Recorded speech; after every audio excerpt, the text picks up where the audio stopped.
Long Walk to Water is a story told in two time frames.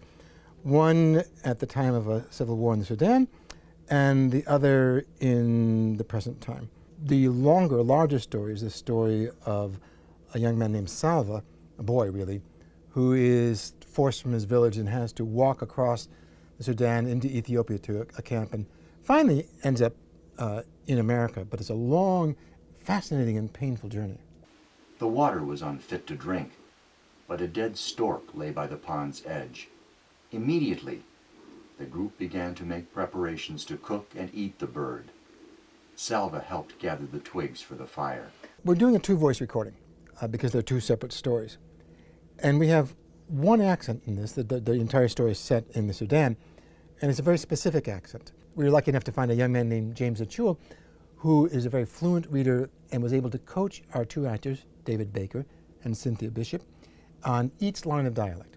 And we do that process, repeat that process until we have the line with the right music and intonation to catch the sound of the Dinka language.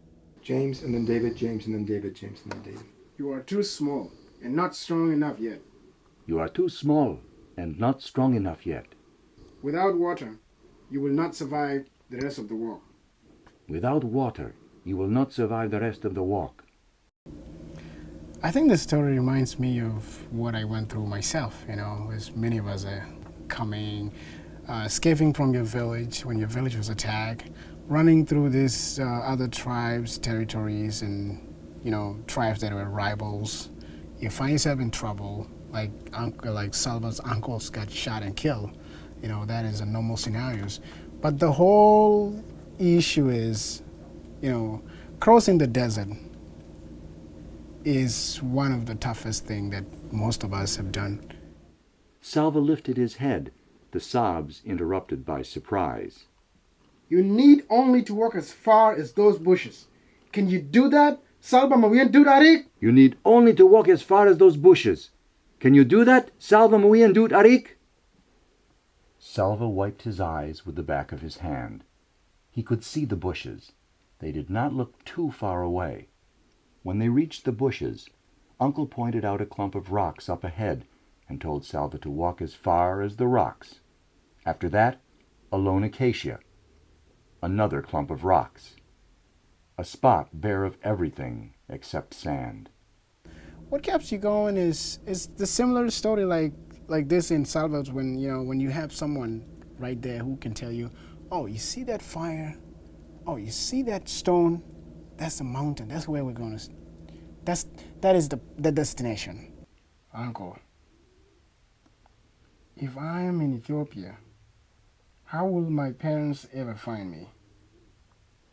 Uncle, if I am in Ethiopia, how will my parents ever find me? When will I be able to go back to Lonarik? When will I be able to go back to Lonarik? I have talked to the others here. I have talked to the others here, Uncle said. We believe that the village of Lonarik was attacked and probably burned. We believe that the village of Lonarik was attacked and probably burned.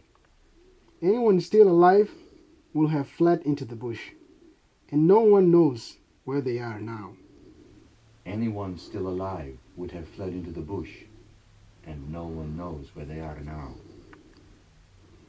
That's okay. Great. When you look around and see some of the young guys like you, they're trying, taking those feeble steps to get them, you also get up. You say, you know what, I can't remain here. I can't die like this. I have to keep going.